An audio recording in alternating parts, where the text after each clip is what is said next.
তো এবার আপনাদেরকে আমি দেখাতে চলেছি শ্রী শ্রী রামকৃষ্ণ মন্দির প্রতিষ্ঠার উপলক্ষে 3000 লোকের আয়োজন করা হয়েছে ভোগ খাওয়ানোর। টেবিলে অন্নভোগ বসিয়ে খাওয়ানোর সমস্ত অভিজ্ঞতা আপনাদের সাথে শেয়ার করব। আপনারা দেখতে থাকুন, সঙ্গে থাকুন। ভোগ রান্না কমপ্লিট। বড় বড় জায়গায় করে রাখা হয়েছে, দেখতে পাচ্ছেন কত সুন্দরভাবে পরপর সাজিয়ে রাখা হয়েছে। ভোগ রান্নাটা খুবই সুন্দর দেখতে লাগছে বন্ধুরা।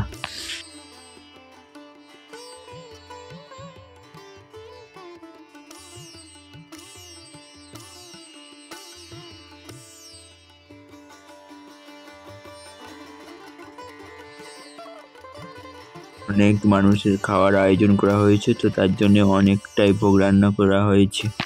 আপনারা দেখতে পাচ্ছেন প্রত্যেকটি ডেচকি একদম ভর্তি করে রাখা হয়েছে।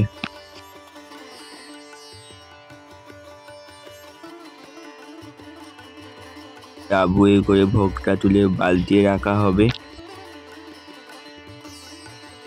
প্রত্যেকটি দাদা দেখতে পাচ্ছেন কত সুন্দরভাবে রান্না পরিবেশন করবে বলে সবাই রেডি হচ্ছে।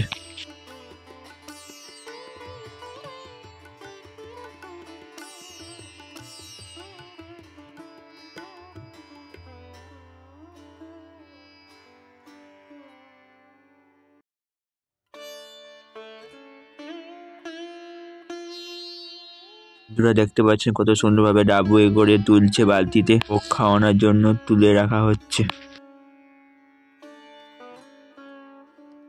ডাবুই করে তুলে প্রত্যেকটা বালতি সাজিয়ে সাজিয়ে রাখা হচ্ছে। ওদের মেনু হয়েছে খিচুড়ি, আলুর দম, পায়েস, চাটনি, মিষ্টি।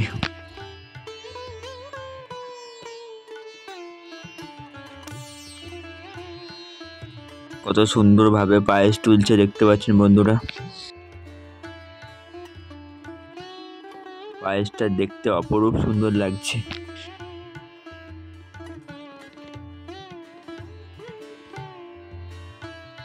শ্রী রামকৃষ্ণ মন্দির প্রতিষ্ঠিত উপলক্ষে কত বড় প্যান্ডেল করেছে ভোগ খাওয়ানোর জন্য। আপনারা দেখতে পাচ্ছেন কত মানুষ ভোগ গ্রহণ করছে ভোগ টেবিলে বসিয়ে। প্রচুর মানুষ এসেছে ভোগ খাওয়ার জন্য দূর দূরান্ত থেকে। আপনারা দেখতে থাকুন, সঙ্গে থাকুন, ভালো লাগবে। আপনাদের এই ভিডিওটা ভালো লাগলে সাবস্ক্রাইব, লাইক করে দিয়ে নোটিফিকেশন অন না করে দিলে সবার আগে ভিডিওটা আপনার কাছে পৌঁছে যায়। বেশি বেশি করে এই ভিডিওটা শেয়ার করবে আর বেশি করে আমাকে সাপোর্ট করবে।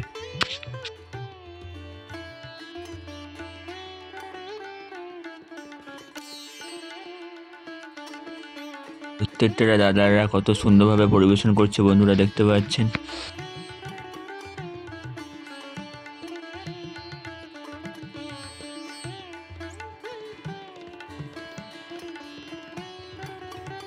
বন্ধুরা দেখতে পাচ্ছেন কি হারে ভিড় হয়েছে ভোগ খাওয়ার জন্য মানুষ।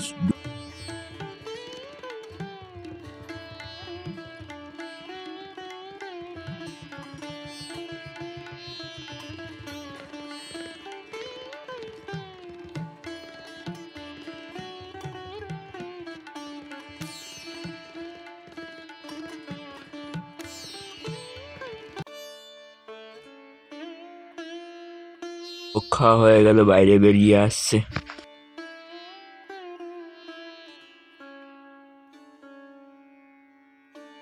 দাদাটা কত সুন্দরভাবে পায়েস পরিবেশন করছে।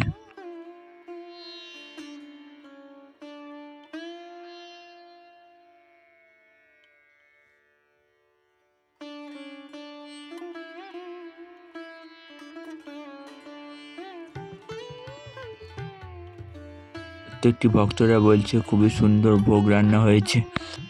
শ্রী রামকৃষ্ণ মন্দির প্রতিষ্ঠা উপলক্ষে খুবই সুন্দরভাবে ভোগ খাওয়ার আয়োজন করা হয়েছে। প্রত্যেকটি মানুষ খুবই সুন্দরভাবে ভোগ গ্রহণ করছে।